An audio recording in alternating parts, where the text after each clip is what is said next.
All right, welcome back, guys. Today we're going to be looking at my climb in Special League. We climb all the way from Fighter 3 to Conqueror 3.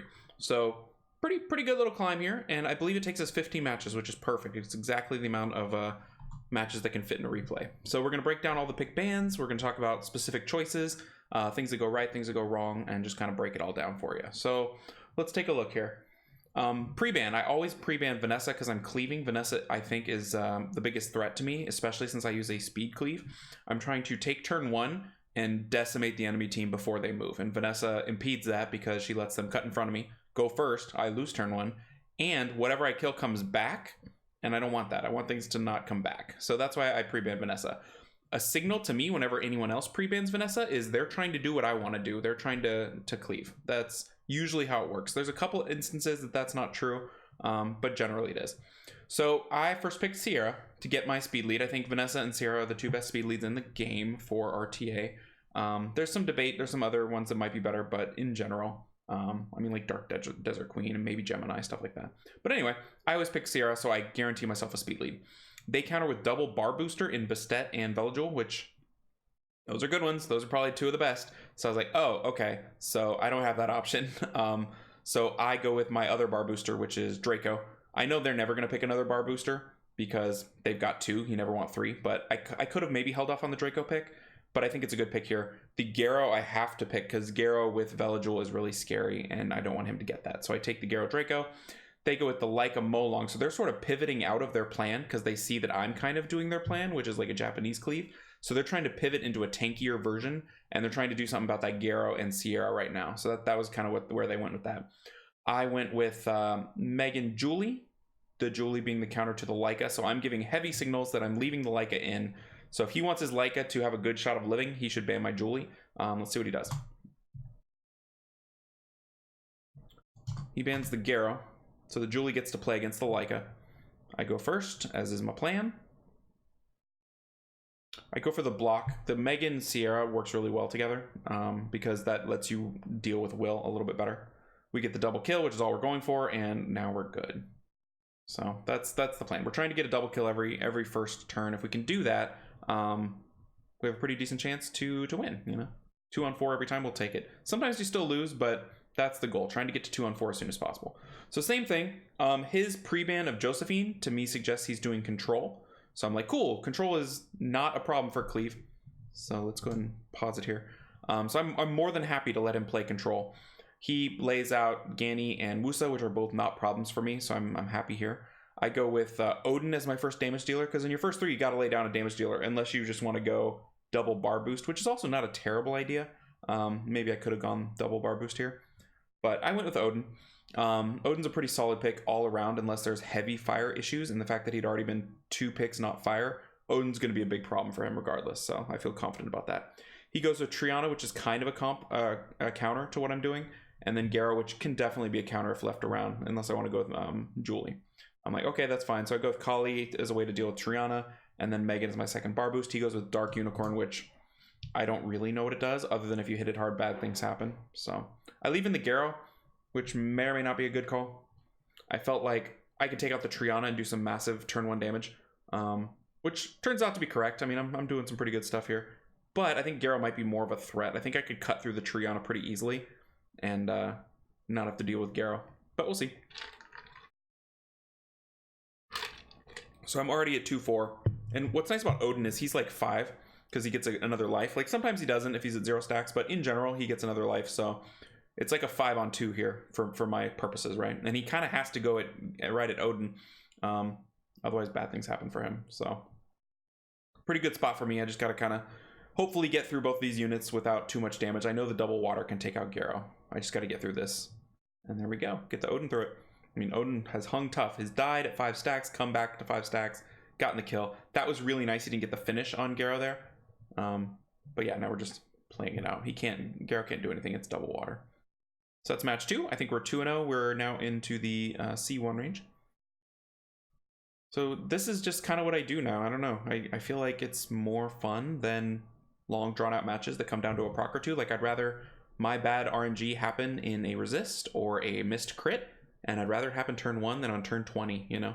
I mean, in turn 20, you're so invested in the match, and it could go either way, and now you're leaving it up to fate, and I'd rather, you know, blow my whole strategy all at once, see how it goes, win, lose, whatever, move on. So that's kind of been my philosophy lately. I don't know if it's more lazy than anything else, but I'm enjoying it more. It's less kind of tilting and takes way less time, which is super important as someone with a full-time job. The time requirement to really get into RTA in any meaningful way is insanely prohibitive, especially since you got to do all the other stuff in the game. So that's kind of how I've been rolling lately. And it's nice that it's viable because, you know, the meta can change from season to season, from, you know, game to game, even, where something like this isn't viable and only long grinded out strategies are viable. So I'm glad that that's not the case currently. So looking at what we got here, he's playing kind of a control with the Diana, which Diana's always a threat. He's got 2 counters to me in the Diana and the Perna. Perna's kind of a soft counter. But then I think that was the light monkey. Maybe it was the blue monkey. Anyway, the blue monkey is saying, I will destroy your Garo. There's nothing to do about it. And I figured, no. Garo's going to be here for a while. So we're going to get rid of you, blue monkey, and let Garo do Garo things. So that's kind of my thought process there. He bans the Odin. Yeah, I went with the Draco against the Hathor. Pretty much if I ever see a Hathor, I go with Draco as my second bar boost over Megan. Just, it gives you a little insurance, you know, messes up the Hathor enough to let me get stuff done. Doesn't always work, but it works better than trying Megan against Hathor. Like, having no immunity is asking for trouble against a Hathor. So I try not to do that. I think Hathor brings my win rate down a little bit, but not enough that it's not worth bringing the Draco, I guess. So pony down. Now we can hit whatever we want. We're kind of in a race to kill everything except Perna, with as many of my units up as possible. You know, I don't know if that's the correct way to play it, but I can't have myself going to sleep and letting Perna single target stuff, and I also can't have Perna getting heals and immunity and attack bar. So that's kind of what I'm trying to do. He's got the multi-hitter in Fran against the Garo, which is also a problem. If Garo gets low, Fran can finish him off. So I'm trying to rush that Fran if I can. Not super successful so far. Yeah, look at that. I'm already in a bit of trouble. But I get my turn again, so now I have my passive back up. Nice little stun there. But Garo's stun's pretty reliable. It's not like a surprise. All right, now I'm feeling pretty good. We finished off the Fran. Everybody's asleep. He just decides to work on the Bastet, which is fine with me. The Bastet can probably solo the Perna by herself. She's just beefy. She's got a lot of defense on her and has her shield that does not diminish with time. Finish off the Perna. I guess I switched to the Perna. I don't know. In my mind, I was not going to, but then I definitely did. So hard to explain. The speed of these matches are nice, I think. I went on the 3x speed, so I'm not having to speed them up in my video. I might speed them up a little bit coming up, but I definitely like breaking down the pick ban. So he's either going cleave or he hates cleave because he banned Bastet, right? I think banning Bastet is more you hate cleave.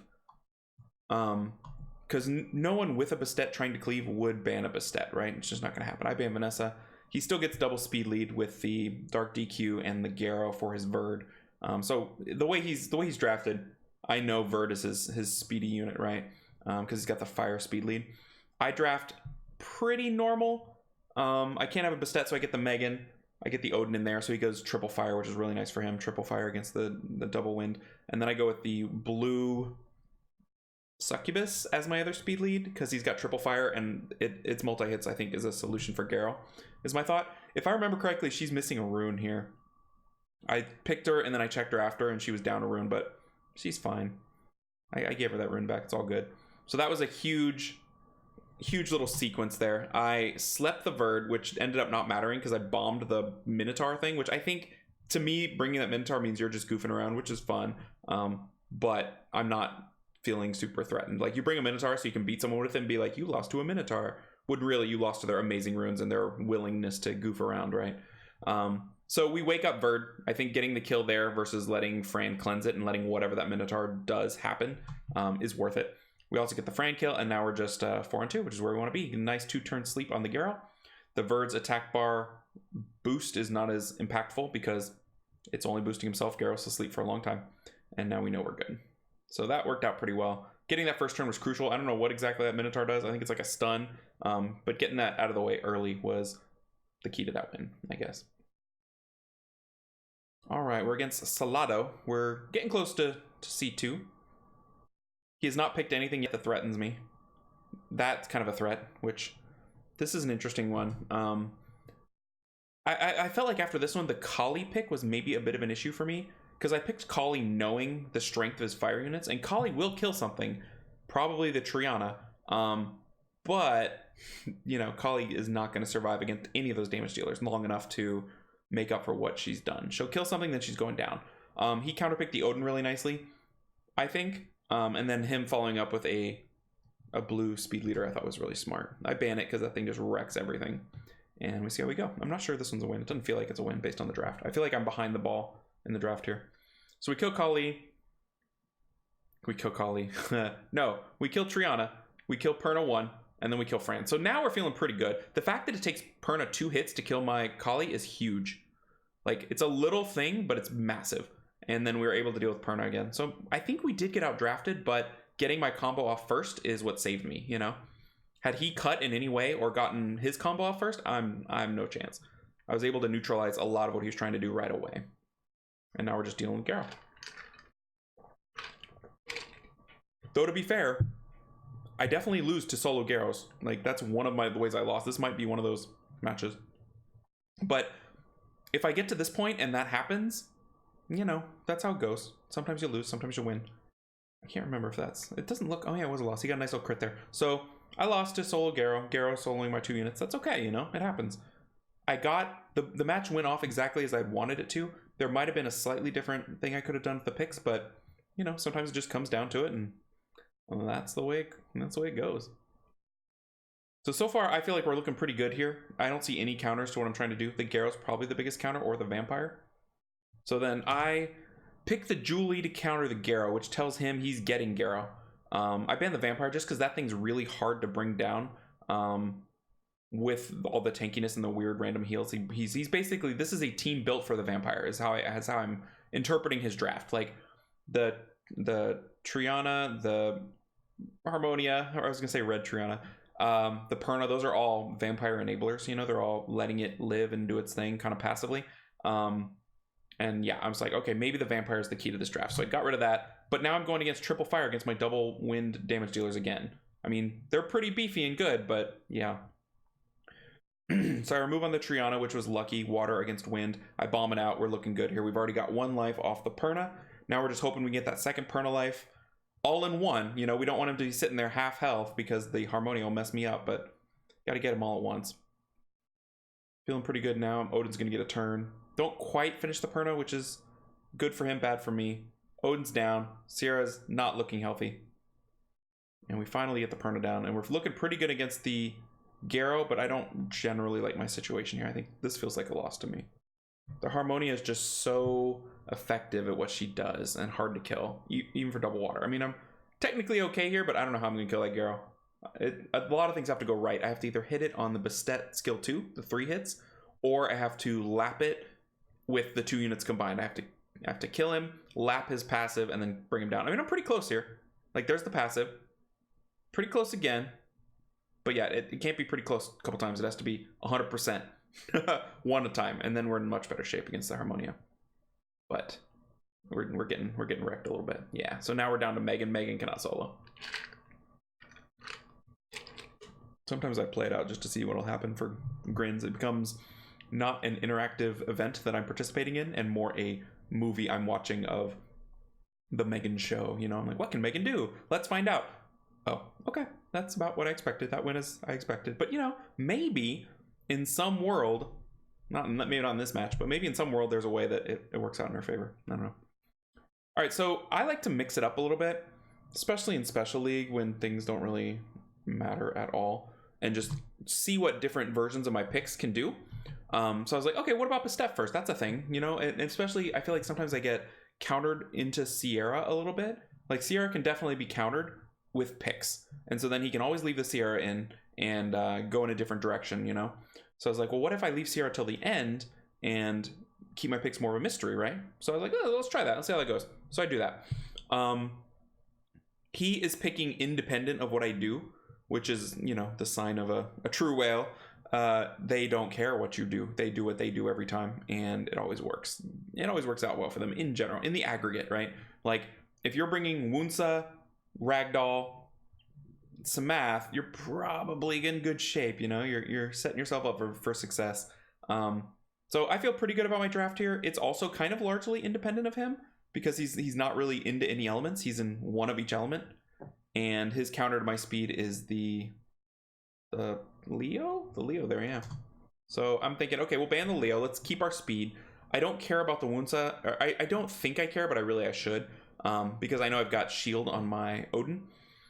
Ideally, I would have Will on my Odin instead of shield, so that I could not pick Odin against Wunsas, and they couldn't steal attack bar. Luckily, they don't take enough for it to matter, so I'm still going to be alright. So I get my turn, I kill the Ragdoll, I kill the Wunsa, and now we're in a 4-on-2. Get first life there. He's doing some good work. That was a nice little play by him, I thought, the Perna into the sniper. Since Sierra was stunned, it puts him ahead on turns by 1. It's a little bit risky because it might glance and might not hit, but he was pretty low, so I think the odds of it working were pretty high. So I thought that was a solid play. When he did that, I was like, oh man, good play. Like, darn, you know, you don't want to see it, but when it does, like, you're like, wow, good job. This doesn't happen to everybody. Not everybody makes like the best play ever, but I thought that was pretty well done by him. So we're feeling pretty good here. Just having the Megan against the Perna is probably pretty good. And so yeah, we wrap it up. Double LD and a rainbow rest of the team. Worked out okay. So I'm still trying to make sure I'm picking the right matches here. I would hate to show you the same thing twice. So we're almost in C2. I feel like I said that before recently, but you know, there's some ups and downs. We both banned Vanessa, so I'm thinking, okay, it's a cleave off, right? So he gets the Bastet from me. I'm like, oh, sad. But I get 2 bar boosters. That's all I need. I only need 2, and they're both as fast as I need them.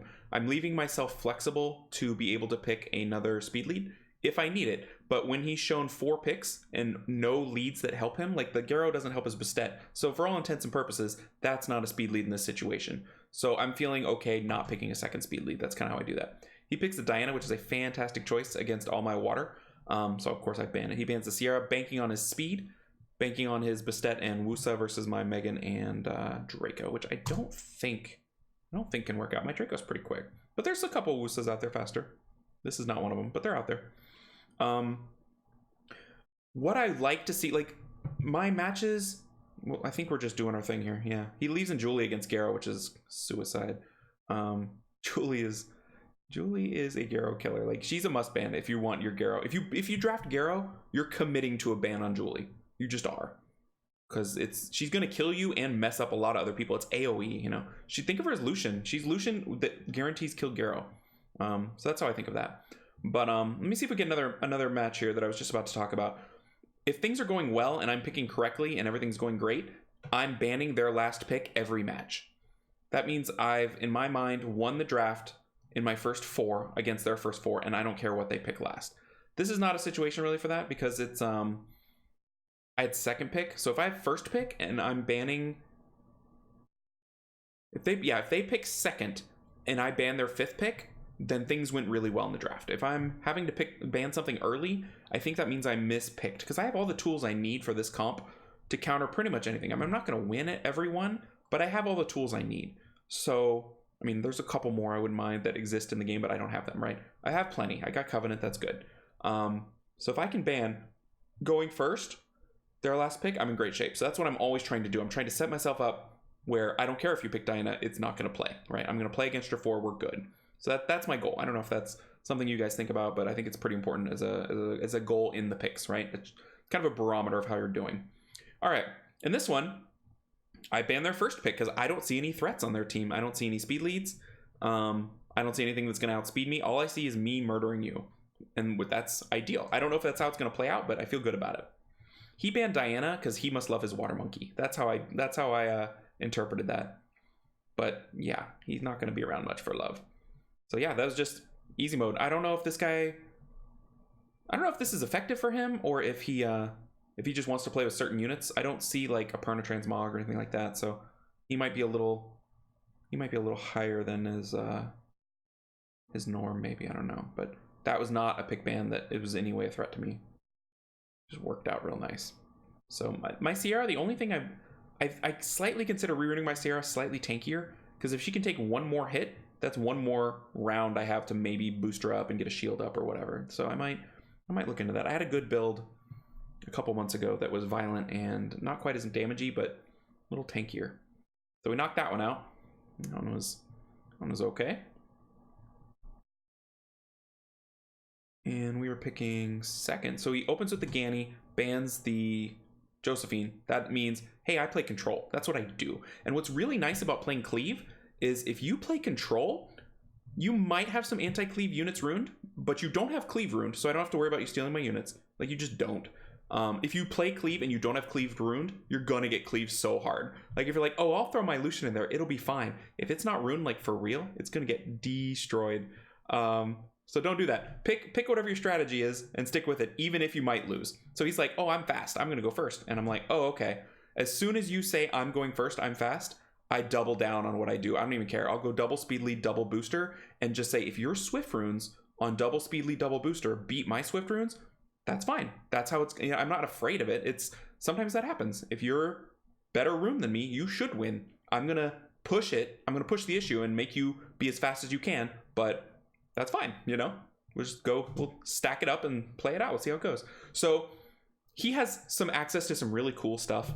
Let's be real, this last two picks, the light panda kind of destroys everything I want to do in that it cripples my bar boosting. You'll notice he doesn't have any bar boosting, which is awesome. He only has bar pushback in the Triton. So he has a bar booster that the panda doesn't impact, which is cool. It's a bar booster in reverse, right? So I was like, oh man, that's cool. That's annoyingly cool. And then he has a 33 lead that is element neutral, that's AoE, that plays off the Gemini, and is also fantastic, I would say, for his team. I'm feeling a little pinched here because I've got a 24 lead, and he's got a 33 lead and some great base speed units. So I'm not super excited to see those two picks, but there's no choice for me here. I mean, I have to ban out the panda and just take my chances. I would rather ban the 33 lead, but that's not an option I have. I could ban out Triton and hope for the best, but I don't think that'll work out, so I don't. Ban the panda, take my chances. Double LDs. So we get Mega Tsunami. I don't know, man. I think I might have gone with skill 2, because if you can shut down my kill skills, my chance of winning decreases heavily. You might not shut down Kali, but if you can shut down Ciara, you might be in better shape. But anyway, he doesn't get the pushback on Draco, and I cut right in. And then I start murdering. I start the murdering. The murdering commences. So we don't even get the attack buff there from Draco on the Kali, but it doesn't matter because she's not a tank, right? She's a damage dealer. And that's how we win that one. I think it might have been a little misplay on him. I would have gone with skill 2. Because then maybe I can't Draco, maybe I can't Bastet, maybe I can't Sierra, I don't know. That's how I would have played that one if it was me. So he bans Fran. This is a fun one. We haven't finished, but this is a fun one, guys. Let's watch this pick ban. So this is not a cleave. This is a counter to a counter, which doesn't happen too often. But he bans Fran, picks Bastet. So I'm like, oh, he wants to go fast. Okay. So I pick my 2 boosters first because I don't know what he's going to do, right? And then he's like, you know what? Maybe I'm not going to cleave. Deal with it. And so he picks the panda that we just saw last time, which is an anti-booster. And he picks Huadam, which is a don't you one-shot me, which I don't know how he knew I was going to one-shot him with just those boosters. Maybe that's how Japanese cleaves go. But he definitely has sold out to not getting one-shot. And so I'm like, okay, I won't one-shot you. I will control you and use all the boosters we have collectively to bulwark you into the ground. I've got 2 boosters for bulwark. I've got a bulwark. You've got a Bastet. Let's go. He counterpicks after that Sierra Wusa, which the Wusa is again feeding my bulwark, which I'm more than happy about. The Sierra is the only damage threat and also is the speed lead. Like, you're not going to kill me with a dam. You're not going to kill me with the panda, probably. So I'm more than happy to ban the Sierra. I bring the Odin because this is a feast. This is a feast for Odin if you played that board game. This is a feast for Odin. It's 4 total boosters in 2 players. Like, and he can't ban his own boosters, like those are there. Those are part of the game. So I'm going to Odin and I'm going to bulwark the bejesus out of you. And happily do it. He leaves in the Hathor, which is, smart. He brought immunity, but I ban out the Sierra. And this does not happen too often where I pivot into what I think is a counter comp. But he was countering me hard, so I was like, okay, I'll play the board. I'll play what I see. So I block effects on Wusa so that I can guarantee myself a sleep, even if he gets a turn. We get a double sleep. We use the extra 1 turn on Bastet, and we just go to work on Huadam. I don't know if this is the smartest play. He's not like a threat or anything, but he's beefy. He's good heals for bulwark, so might as well get that going. I mean, he's got the heals and the shield, which keep Huadam alive, and Huadam's going to be annoying, so I picked him as a target. He didn't fall asleep. I mean, these are all These are all things we decide on. So I'm getting my boosts, which are getting cut by the panda, but it doesn't matter because they include immunity, they include shield, or they include defense buff, and they're just feeding my Bulwark. So he's cutting my boosts to reduce their effectiveness, but I'm not using them for the boosts as much as for the buffs, right? They've kind of switched utility for me. So he's buffing like crazy, trying to buff when I'm already at a 5, but I'm stealing everything, I'm revenging. Bulwark is a tank. Bulwark is really well ruined on violent revenge. So yeah, we're good. We're just gonna keep on keeping on. There's nothing to do. Like at the pick, I had no fear of this match. I was kind of tickled to get to pick that way. And really, if I'm gonna get better at pick ban, I need to be more confident in pivoting to a different strategy when I see the counters. Like there's the hardest part, I think, for me, for Cleve, is not navigating the comp, because it's pretty easy. You just pick the same units relatively, pick the same skills, and knock it out. The challenge is in recognizing when you're countered, pivoting to a higher win strategy. That's really tricky. And just take a practice. I haven't quite gotten it right yet. And Special League is good practice without Vanessa, because I almost have to ban Vanessa all the time in regular whatever, RTA. So it's something I'm working on. So here's what we're looking at here. We're looking at him trying to go first with a lot of fire units, so I bring all the water. And he has no speed lead. I have no speed lead. I'm like, what are the odds my Draco is faster than Verd? High. You know, he has to get crit. I don't. I just have to get speed. What is the odds my Draco is faster than Tiana? High. She has low base speed. She's kind of, I was gonna say she's trash, but that's not kind. She's not what she used to be, and she's easily outsped. So let's see how we do here. So look at him, better runes than me, like just straight up. But he has the Garo lead, right? Like I was banking on the Garo lead not being impactful, and I was incorrect. So probably should have banned something else, but he double speed lead, double boosted me, and I didn't. I did single speed lead, double booster, and I paid for it, right? So worked out for him. He did great. Tip your hat and wish you drafted better and move on, right? That's what I like to do to people. So when it's done to me, it's like, oh yeah, I see what you did. Good job. Your Tiana's not trash. I'm sorry. It's wonderful. It's the best, Tiana. I love it.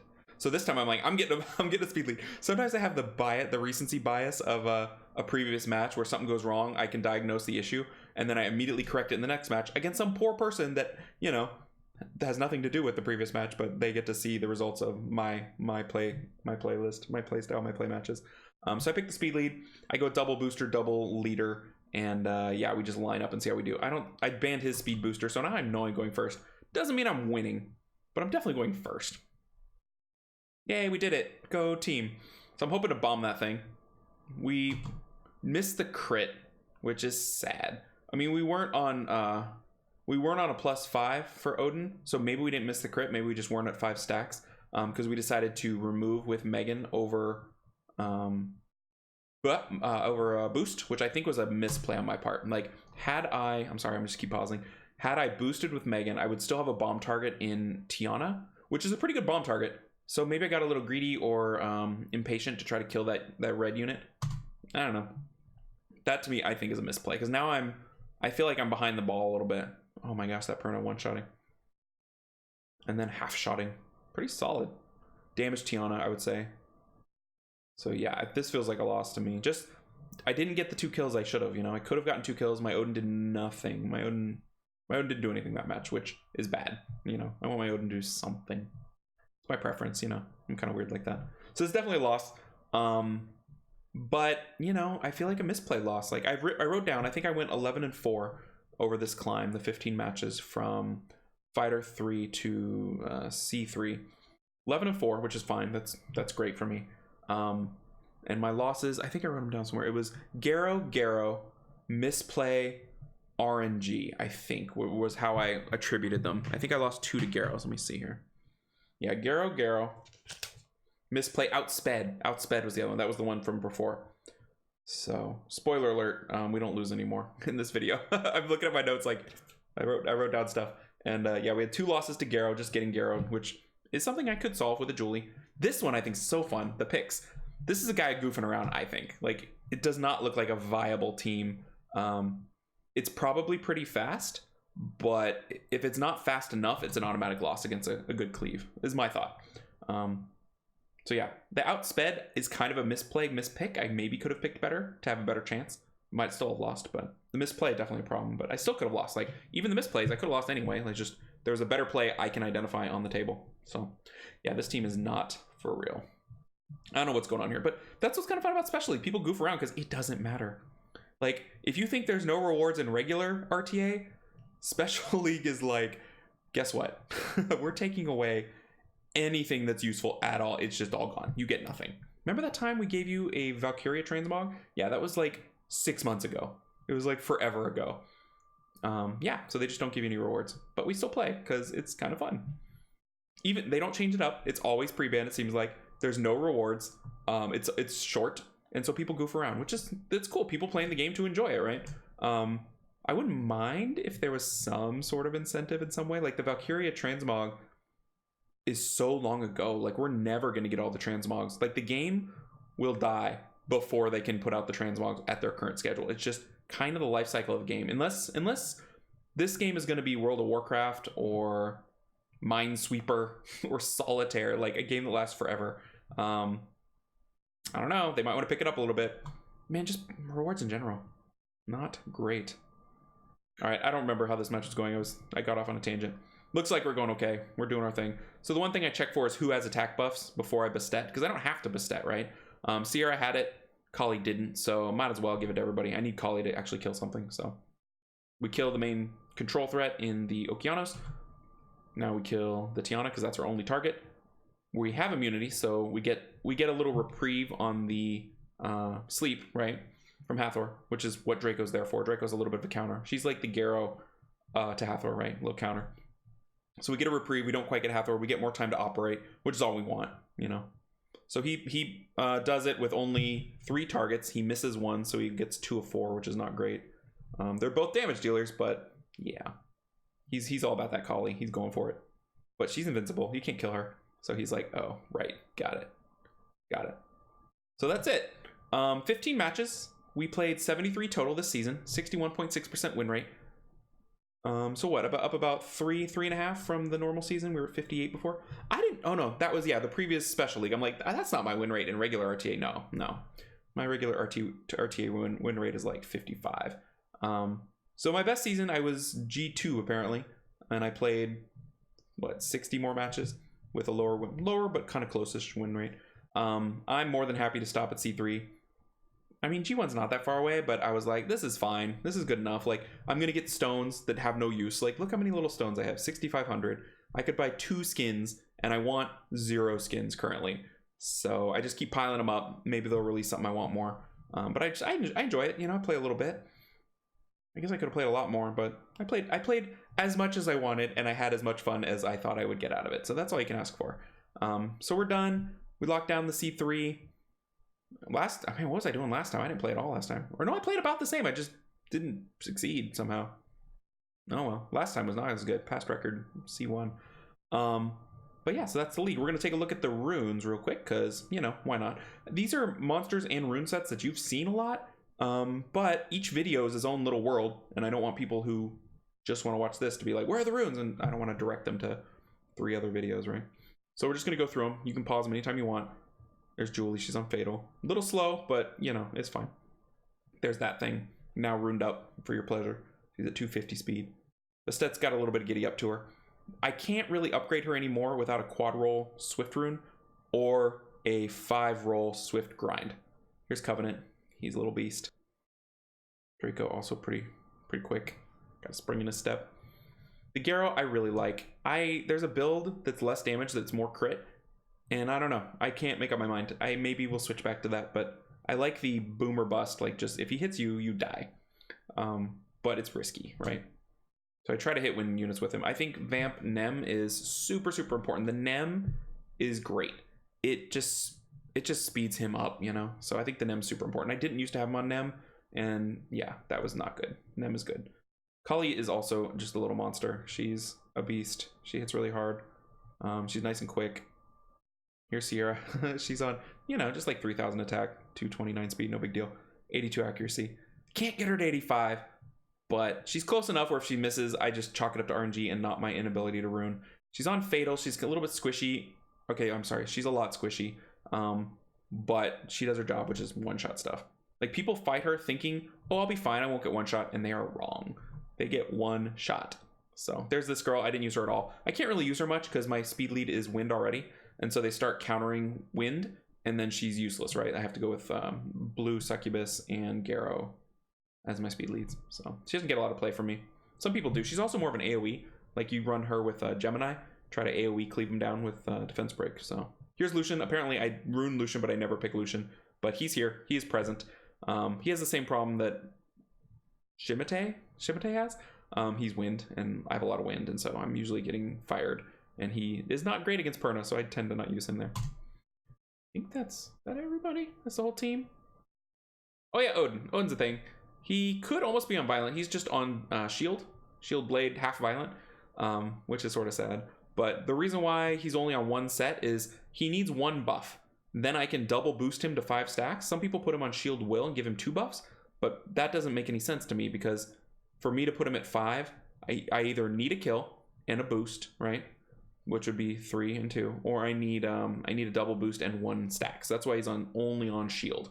I'd rather put him on Will because then I can make him the only one on Will, and the whole team doesn't get Shield, so it makes me less of a target for Gianna's and the Daphnis thing and stuff like that. But he's on Shield because that's all I got. So yeah, no. So it goes. There he is. So that's everything. Oh, Fran. I don't know why we're showing Fran, but she's here. She's present, but she's not a participant. That was my climb from Fighter 3 to Conqueror 3 with runes, with all the matches in between and the explanations. So I know you guys like gameplay stuff, and I tend to just want to talk about runes. So hopefully that was informative and fun, and I will see y'all in the next video. Take care, everybody.